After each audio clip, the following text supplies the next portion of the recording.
So I've pretty much always just been using the default macOS, but since I started using it just about exclusively 7 to 8 months ago for my work, I've been trying out a lot of the apps to try to make it even better. And there are a lot of options out there, but here are the 14 apps that I use to get the most out of macOS. So a pretty popular part of macOS that I am a fan of is the Spotlight search. And I really do like this feature, but there is an app called Raycast, and it's the same exact thing, just on crack. Like in the good way. It's very similar to the Spotlight search, but instead of hitting Command space, you hit Option space. Like, at least to my knowledge, it can do every single thing Spotlight search can, and then it has all of these additional features, from things like integrated AI chats to, you know, answer those random stupid questions I get mid-editing session. And it even kind of hits on those like AI assistants. Like, I think this one's cool, the Ask Finder. I can ask it to create a new folder with 3 subfolders, name each of the subfolders, and add a blank text document in one of them. And then, as you can see here, I can open this up, files, footage, music, just as I asked, open the files, blank text document called notes. And Raycast also has a built-in clipboard history, which is actually pretty solid, but I do have another app later that I think is a little better. And especially compared to Spotlight search, Raycast handles searching for files way better. A lot of times when I'm editing a video, I have to reference like an older shot that I saved. So let's say I needed my M4 Max MacBook. There's a lot of results, but nothing I'm really looking for until the search and finder button. Like, that's just a pretty clunky experience, especially compared to Raycast. If I go here and do search files and then M4 Max MacBook, immediately I can scroll through all of these and it's all still within Raycast. And there's even the option to watch the preview, and you can even directly drag and drop it from Raycast into a video editing software, and that in itself is so good, especially considering that that's just a part of the completely free version. So I believe you get 50 AI messages and I have 23 left. I burned a few for this video. It's all your fault. But once that's up, you do have to pay a monthly subscription, which I'm not a fan of. Now, one of my favorite apps for Windows is Wallpaper Engine on Steam, but the next app here, Umbra, is pretty good. Although it is no wallpaper engine, I don't think you can really top that. There's 2 main sections, wallpaper and settings, and then light and dark. And pretty much you can choose your own image to set as a wallpaper for the light mode or the dark mode, or you can choose from their selection, which is pulled from Unsplash. I have it on dark mode right now, but when you flip the switch, it not only changes the wallpaper to the one you have set to light, it also changes your system UI to light mode. It also gives you a little icon in your menu bar here, and if you actually hold Option and click it, it automatically switches it back into the other mode, which I think is cool. I will say, in an app like Chrome, switching it from dark to light, it's kind of like a flashbang going off, so I'm not responsible for any damage to your eyes. And I'm usually like a dark mode only kind of guy on my MacBook, also on my phone, but because of this app, I actually kind of find myself using light mode occasionally. But what I wish this app has, and this is like the biggest drawback, is there's no way to save wallpapers you like how you can in Wallpaper Engine. You really just only have the choice between what you have set to light and what you have set to dark. But again, I really can't complain because you can get this for $0. On the dev's website, it's pay what you want. I'm actually gonna put in 10 bucks, so if you wanna download it, you don't have to feel bad when you don't donate anything. And I think all the apps in this video have a free version. Some of them have limits, and a lot of them have a paid pro version. And at the end, I'll go over which ones I'm personally gonna opt to pay for the full version of, and also which one's just generally my favorite. Now, let's say you finally found the perfect wallpaper, but your desktop is too messy to truly enjoy it. And that's where this next app comes in, which I've been actually using so far. It's called Hide Icons, and very straightforward name, very straightforward function. It sits in your menu bar, and it has an option that if you click it, you guessed it, it hides your desktop icons. For something like screen recordings, which is the way I've been using it, it just looks way better, completely clean. You can also use keyboard shortcuts, Command, Shift, and D to hide the desktop. You can also right-click the icon in the menu bar, which again is fast and easy. And since I feel like a lot of these apps just go hand in hand with macOS, having this app and the others set to just open at login really just makes them more convenient than they already are. And you can pick this one up for 100% free on the App Store, which makes for a really easy experience. I'd say a good 80% of the time I have my MacBook hooked up to either my ultra-wide monitor here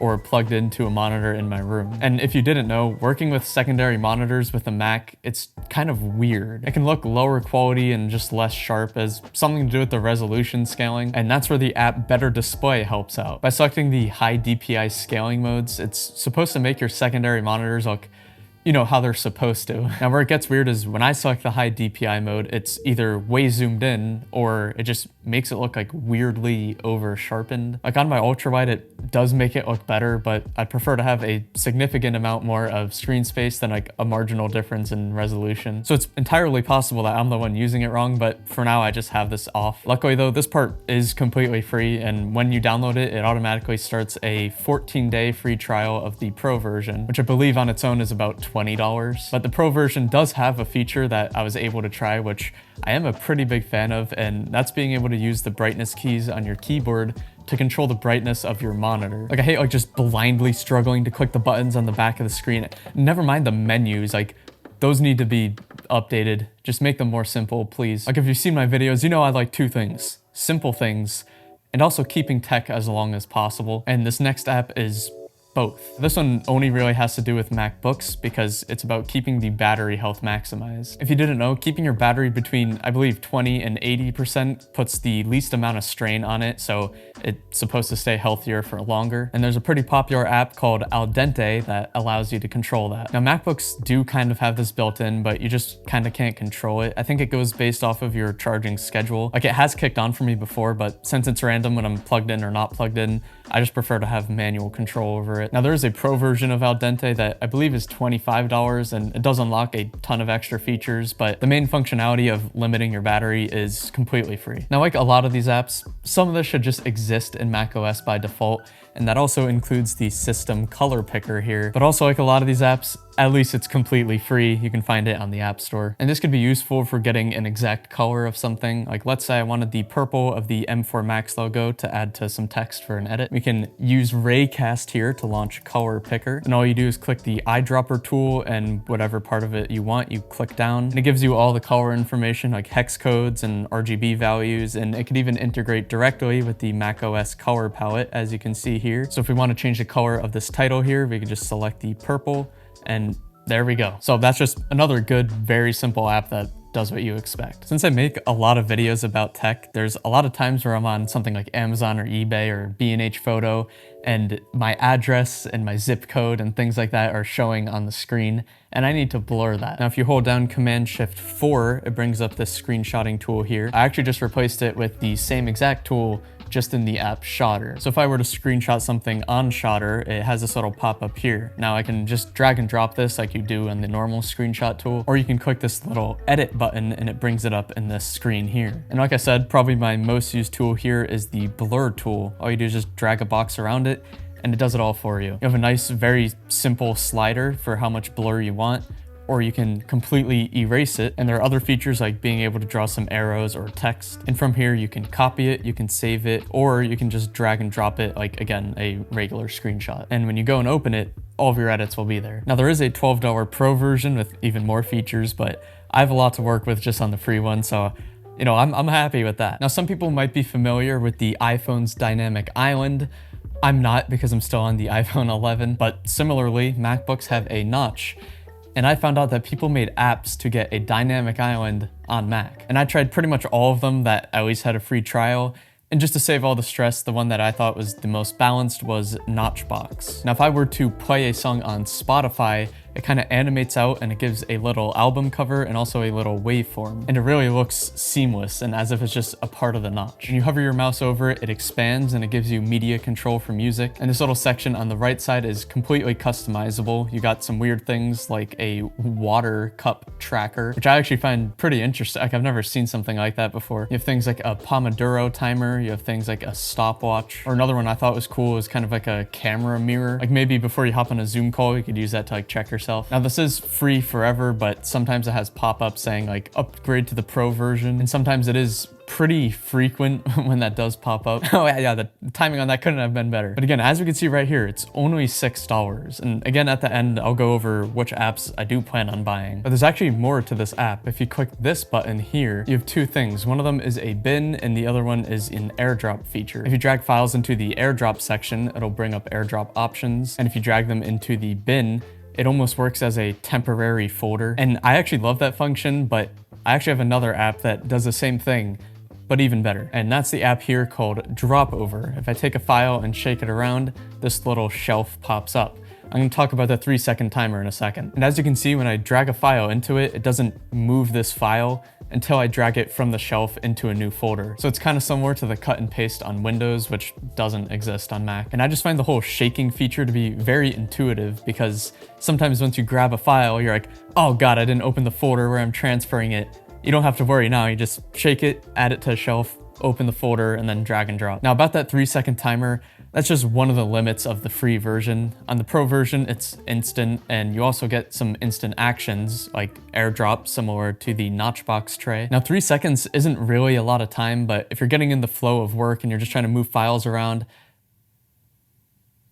that is that's inconvenient. Now you do get a 14-day free trial of the pro version, but the pro version itself will run you about $7. A lot of times I find myself trying to find a sound effect that isn't on something like Epidemic Sound, like an iOS sound effect, but that is on a place like YouTube. And the best app that I've used to download something like this is 4K Video Downloader. All you have to do is copy the link, go over here, select the settings that you want, paste link, and just like that, it's downloaded. You can see 2 days ago, I did the iPhone charging sound effect. I use this often, and you could do this with any links from YouTube, SoundCloud, Facebook, or any of the other websites listed here. And as you can see here, the main limit on the free version is only 10 daily downloads. And for unlimited downloads, you just have to pay $25 once. But yeah, as far as downloading media off the internet, this has been my go-to for probably 3 years now. Now, more than any of the other apps I talked about today, this one should 100% just be a part of macOS. I'm pretty sure this feature is natively built into Windows, and that is a clipboard manager. And like I said, Raycast actually has this feature built in, but I found that there's another app called PastePal, which is a little bit better. You set up a keyboard shortcut, and when you press it, it opens this nice full side menu bar here with everything you copied. I think it's a really clean interface. I like how it has a little icon showing you which app you copied from. We got Notion, Google Chrome, and even Final Cut Pro, which I've never seen before. That's a video editing software. And what's actually cool is, just like other files in macOS, you can actually hit spacebar to preview, and on something like a YouTube link, it brings up a little YouTube page. And if you hold down Command, it pops up keyboard shortcuts for pasting, but this is an issue. If I try to paste anything with a keyboard shortcut, that is a limitation of the free version. Now, something I immediately turned off is this pretty awful copy sound. Imagine that playing every time you copy anything. That's like the equivalent of like Chinese water torture, just in like audible form. Why is that even a feature? The full version is $15, but a full app dedicated to doing one thing, it's unsurprisingly great at it. Since this video is about macOS, I think that gives me the green light to flame Apple generally. So, you know, Apple, for your Mac computers, the storage is way too expensive and way too small by default, and that is a problem. But I found an app that's good for compressing files like video and photos, that if you have a smaller internal drive, you can save a lot of storage and therefore fit more on it. And that app is called Clop, and it's again falling into the theme of simple and useful. Now, although I turned it off, there is a feature that you can automatically compress all videos and all photos that you download, but I just prefer to manually control what gets compressed and what doesn't. And to do that, all you do is click and hold, and a little drop zone appears, and it automatically compresses it right there. And you can see right there, it compressed it down to 1/4 of the size, and there's no real noticeable quality difference. But my most used feature is probably the conversion feature. If we take this WebP file here, it automatically transfers it to a JPEG, which is much easier to work with. And you can set it up so whenever you download something like a WebP file, it'll automatically convert it into a JPEG. There is a free version and it can do some things, but I think most of the useful functionality is behind the paywall, which is $15. But at least like some of the others, there is a 14-day free trial of the pro version, so at least you could try it out before forking over your wallet. But the next app is just a straight up fun one. It is an app launcher, but in a wheel form called Launchy. By default, you hold down Command and Alt and the wheel pops up. You hover your mouse over it, and if you let go, it opens that app. And it's fully customizable. You can add tons of slots and you can choose exactly which application is in that slot. And even though it's called Launchy, I actually find myself using it more just to switch windows, because if the app is already launched and you select it, it just automatically switches to the desktop with that app in it. So I find it's kind of like the dock and then also the Command Tab shortcut just in one app, with the exception that it looks much cooler and is just more fun, especially with the little haptic feedback on the trackpad. Pretty satisfying stuff here, especially because it's free. There's a $5 Pro version, but I find everything that's in the free version to be more than enough. So I didn't realize there's a 300 use trial before downgrading to the free version, with the biggest limitation being available slots. I was wondering why anyone would pay for the Pro version when the free one's that good, but this makes more sense. Now, much like the desktop hiding app, a lot of these are meant to just make a cleaner experience. A lot of these, also like the desktop hiding app, ironically make it more messy by adding something to the top menu bar. But the app Ice helps take care of that by adding a button to hide it. Or you can turn on the settings Show on Hover, so it automatically expands and hides when you hover your mouse over the bar. But if you're like me, you might not want the whole menu bar hidden, so you can actually add this little divider that everything to the left of it will hide and everything to the right will stay. Like, you can probably tell I love the simple apps like these, and I also love the free apps also like these. This is completely free. And this is also just the perfect app to end on because it cleans up the menu bar mess we made during the rest of this video. So all of these are incredibly valuable for me, but for most of them, their Pro versions don't really offer much more for me to take advantage of. But there are two that I will be buying, with the first one being Drop Over. I just know long term I'd get pretty annoyed with that 3-second timer, and that's a feature I'm probably going to be using every single day. And also Launchy, because I think it's fun and I do use it. Same thing for Notchbox. That is just a really fun app. But what's not fun is closing a little pop-up 3 times a day. So I'm going to listen to the pop-up and buy the full version. And that'll especially be worth it because out of all of these, Notchbox is not the most useful, doesn't really enhance my workflow, but it is my favorite app. I just think it's a creative way to turn the notch, which is commonly considered ugly, into something that's at least slightly functional, and do it in a cool, kind of like Apple-y way that just fits the macOS aesthetic. I'll have the links to all of these in the description, and I know there's a lot of alternatives to all of these, so if you have any good ones, feel free to let me know, and maybe I'll make like a follow-up video. But thank you for watching, and feel free to subscribe for more.